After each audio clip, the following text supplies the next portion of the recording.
biggest thing for me, Golden Point, is just having that ability to be able to control the ball. You sometimes get in a position there in Golden Point, you kick happy, and sometimes it can hurt you. So you just got to make sure. I do say we've still got to play the way that we've practiced, and that's the big thing. Sometimes there you try and do things that you haven't practiced. So Brad tells me he's practiced that field goal. So that sort of it was the first time the players have been in that too. So we can have a look at. As I said, I thought we could be a bit more direct. We skipped out a little bit and tried to find a little bit of space and try and get a quick play of the ball. Something, as I said, if we stick to what we've been doing all game and getting into certain positions, you actually give yourself a better opportunity there to have maybe a better shot or score points from a try. Can you talk to us about your emotions that last 4 minutes? Because you missed touch on the far side, and then you're defending your own line, and then it goes to Golden Point and the euphoria of winning. Emotionally, what's that been like for you tonight? It's actually pretty good. That is coaching, look, the last 2 weeks it's been, again I've looked at that. We had both those games there controlled, and I thought we were in a situation to win those games. I thought tonight there we needed to be in a position to take those points, just for confidence. Certainly the team each week after those close losses there, the team's been up and ready to go again, and that's a good thing. It's a good sign for a squad and a team and the coach. My emotions there. Was just, I was proud of the group and happy because I think we needed that at that time. So this club's had a lot of special wins. We all know that in Super League, but it felt tonight in the ground it was a special win. Does it feel like that to you? I know you said you want to play it down, but it is a big win, isn't it? You needed a win tonight. Definitely. We didn't talk about, again as a group, we didn't talk about leading up. You go through the process to win a game, but. Gee, I tell you what, I was virtually, amongst the crowd there, and just at the end there, and just, I'm happy for them. I'm happy for the players. I'm happy. I looked at, we need to close that game off. We've tried to, this is the 3rd week, and I was very happy. Again, very proud of the players the way we did that. So, and you're right. It's always been, even as a player there, I can remember the crowd, and you talk about special moments and games I've been involved in, I should say. That's why we play football. That's why we're involved in rugby league. We're involved in that because of that. It's not good losing, but when you have results like that and you're on the winning end, it's great. Sorry, just one more word for Trent Merrin. There's been a lot of speculation, but what a performance. He really did lead from the front for you tonight. You must be delighted with him. Played a lot of minutes. Connie very strong. We had a lot of good performers there. We've talked about Brad Dwyer and we talked about Jack. We had a lot of good performers. Cal. We had a lot of guys there that just wanted to win, which is great. Trent, from day one, he's been talking about obviously help the club going forward. He's come out there about the speculation there and has answered that. I know his partner Jess, that they really like it at Leeds, and off the back of tonight there and just the crowd, that's why he's committed there to Leeds. Golden Point, it's a bit after the Lord Mayor's show, but fan of it or not? Not a fan of being on the receiving end of it, but I think you've seen what it's done for the crowd tonight. I think regardless of Leeds' current plight at the moment, they've been a bit down in the dumps. You clearly created a bit of something there.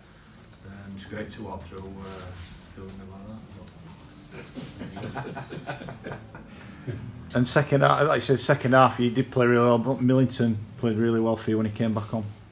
Yeah, I thought he had a great second half. I thought he had a poor first half, great second half.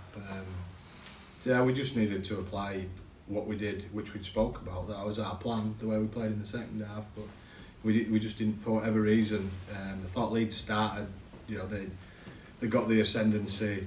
We were pretty poor on a rel. a couple of times. They got the ascendancy, they got the crowd behind them, and they started really well, so it just took us a while to get into the game, and I don't think we played well at all at any point in the first half, either with or without the ball, so disappointing. As the way Callum played at fullback when he came on, is that maybe giving you an option for moving forward then if Jordan's going to be out for a while? Yeah, I thought he handled it pretty well as well. I mean, I'd liked him to have kicked that goal, that would have been handy, but he's really improved, Callum. I think from where he was a year ago, even when he played against Warrington, he's a different person and a different player at the moment. See a much more mature young bloke who's a little bit tougher. He's solid physically, and he's got some real good bits to his game. So he's good under the eyeball, and I thought he carried it well. So yeah, I was pleased with him tonight. Ben Roberts has moved on. Are you likely to move into the market soon? If you lose any more players, we'll have to. Well, we're looking at the moment, obviously, but we don't want to rush anything. But yeah, we clearly.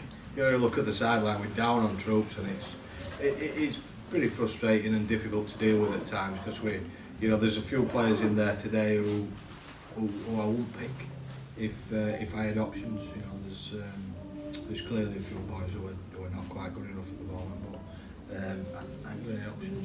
You know, we just have to, we're picking the 19 that we've got generally every week. Well done. Phil, resident Leeds fan, you must be delighted. I don't need to jag a win. I think there are some positives again in a performance, like there have been in quite a few of them this year, but they can't close out matches to finally do that. I don't think it matters how you do it at this stage in the season. I look at Hull, who did exactly the same thing at Wigan, got a golden point extra time victory and won a couple of games on the back of that. That infuses confidence. You could feel around the stadium tonight that there was a real lift in the mood purely by victory, and on that alone it's been a good night for Leeds. Paul, it looked like a script we'd seen before. Leeds played all right, but not putting a team away, and Castleford came back late on. Let's be fair, they had 3 glorious chances at the end: the drop goal that got ruled out, the drop goal that missed, and the drop goal that never was. Yeah, difficult to take, I think, for Daryl and Castleford, particularly the last one where you put Paul McShane. You talk about putting Brad Dwyer there another 100 times and he won't kick a drop goal, but you put Paul McShane in the position where he's got 3 opportunities to find Jake Truman and he won't do that another 100 times. So yeah, it's a difficult one for Cass. I think at 20 points to 4, Leeds should see the game out, but once Cass scored and went 20 points to 10, I think we all felt that was going to come back in some way and make it difficult for Leeds, just purely because of the situation Leeds have been in. But yeah, I think Phil's right. They needed to jag win, and it's as simple as that, and they've got one, and that may well be the catalyst for them. Well, Leeds have been finding ways to lose. Daryl Powell said after 1 in 100 for Brad Dwyer. We thought in commentary Dwyer was outstanding tonight. In some ways, fitting that he'd kick the goal, but Phil, I don't think anyone in the ground thought he was going to kick that drop goal, did they? I think the only person that did was Brad Dwyer, who is now telling everybody that was part of a plan. It clearly wasn't. I think we saw all last year that Leeds can't find a player that can drop a goal, and to find one who does it from 45 metres out on the last play, I think Paul's right. He'll probably never do that again in those circumstances, but I thought he was one of the outstanding individuals tonight, and irrespective of the fact that either team could have won it, I thought there were some fantastic individual performances out there. That was one of Richie Myler's best games for controlling a game, although the last 20 minutes it tended to slip away from me. So Jack Walker, absolutely brilliant. Trent Merrin, superb, and then Liam Watts again, a lot of minutes, made a lot of ground. Grant Millington, fantastic, and I think that change at half-time Daryl Powell had to make to stick Paul McShane back at 9 just gave them direction.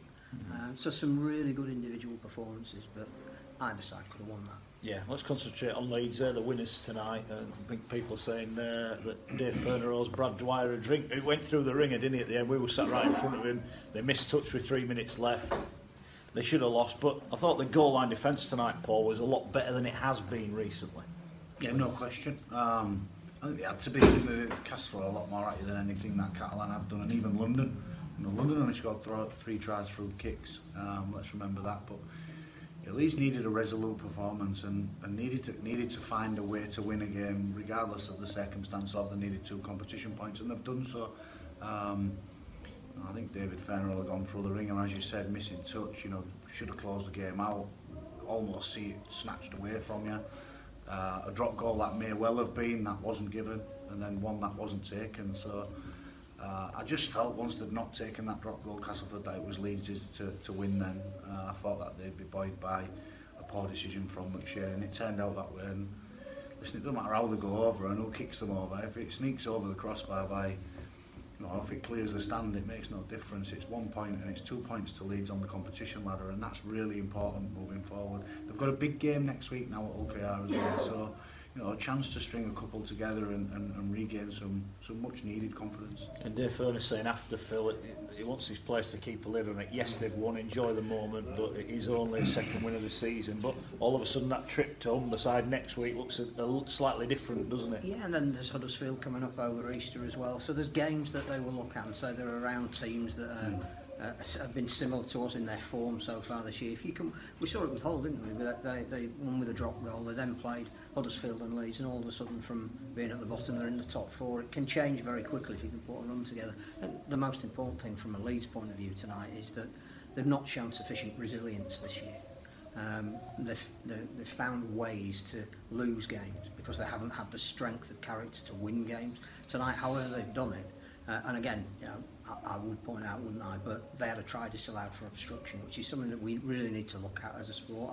Are we trying to chalk tries off just for the sake Paul, of in fairness, in commentary, said as soon as it happened, that's going to be disallowed. Yeah, but whether it should have been disallowed, whether there was an impact on the defence getting across to stop that try, I'm not sure. But what they did was it didn't let it affect them. There would be some real worries about that 15-20 minutes when it went from 20 points to 4 to 20 all very, very quickly. But overall, they had the resilience to win that game, which is something they haven't had this year. I want to ask you about 2 things. I want to praise Ben Taylor for the way that he refused to let players messing about the play the ball win penalties. So that was a good thing, wasn't it? Definitely a good thing tonight. And the other one, Merrin, you quoted stats the other night, and stats this, stats that, but tonight he proved for himself, didn't he, what a good player he is and what a big signing he is for Leeds. And I think he showed with his try and the emotion after he'd scored that and tapping the badge and the joy that he had when the crowd was singing his name, which hasn't happened yet. And I think at the end of the game, Daryl Powell referenced it, he's probably right, Leeds fans were behaving like they'd won a cup final, but that's relief, and I think all of the players realised what this club could be if they get it right, and I think Merrin answered all of those questions about whether he's staying or going. He looked like a guy that was staying and had a job to do. What do you make of Daryl's comments at the end? He's obviously short on numbers, Paul, but he said, look, some of those players wouldn't be getting picked if I had my full squad available. It's quite a strong thing to say, isn't it? Well, I don't think there's any question if you had a full squad available that some of them players wouldn't be picked. Maybe that's why they're so high on the squad number list. And unfortunately for him, he's not got them players available. He's got quite a number of high-profile signings, 3 half-backs sat in the stand. It doesn't help losing Jordan Rankin. And we felt in commentary when we found out about Rankin, it could have an impact on the way that they would play, and particularly first half. He referenced, one thing he did reference about the first half is there was nowhere near. It wasn't even close. Leeds dominated everything. He changed it at half-time, put McShane back to 9, put Metallica on there, found a way with Turner at full-back. So he's just not had time to practice that this week. He'll have time this week now coming up to practice. Do you think he'll regret, as we mentioned, he put the youngster on the bench, do you think he'll regret not playing him from the start? But it's difficult because he wouldn't have been in the team at all should Rankin have been playing. He wouldn't have even been in the 17. But round pegs, round holes? But I agree with that too, but Metallica is a half-back and McShane has played half-back and so has Milner played 9. And in such a big game going to Headingley, a local derby game. So you can understand why he's gone with what he's gone with. He's had limited time to prepare that team. He's put Turner onto the bench and thought, if I need him, I can then change it. He needed him earlier than he thought. At half-time, he's changed it and he's found a way to dominate the second half. I dare say he'll go with that next week. I dare say that if Rankin is out for a number of weeks and the other half-backs are still on the sideline, that he'll play Metallica at 6 and play him from full-back. And that gives them more balance, doesn't it? We saw with McShane at 9 that they came back from 20 points to 4 down. So I dare say his tinkering second half is going to have a big impact on moving forward for the rest of the season, or at least while his injured players are on the sideline. So overall, for Cass, it looked more... I think he'll be disappointed with tonight. I think he'll be really disappointed because they've had chances to win the game. And there was only one team looking like winning from 20 points to 4 onwards, or 20 points to 10 onwards, shall we say. But Leeds have found a way, and that'll really disappoint him. It'll really, really disappoint him. He can point to 1 or 2 decisions, but you can't let a team like Leeds get to 20 points to 4, regardless of the form they're in or the confidence they've got, and expect to come back and win them games every week. So his team have got to be better, and he'll know that. But he's also got to get some troops back on the field. I don't think he'll be too disappointed that his squad is still there or thereabouts, even with all the injuries coming to a place like Headingley. And Phil, despite what everyone thinks, I'm actually very pleased for Leeds tonight. A huge moment in their season, a huge moment as well for Dave Furner. Overall, you must be delighted. I think a potential turning point for them that they've got so close in a couple of games, and performances have got slightly better over the last 3 or 4 weeks, but they've been masked by the final stages of games where they haven't got the result. I think now to get another 60-minute performance and the result, that I think is probably a potential turning point. Looking at the fixtures they've got coming up, which is not to take any of those for granted. But there is a chance now for them to slowly put a couple of wins together and move up that table. You go easy on me on Monday, won't you? I'll barely mention it. Cookie, Phil, thanks as ever. Thanks for everyone that's joined in. We'll be back on Monday, 40-20 live, 6 until 8, talking about the greatest game. We'll see you then.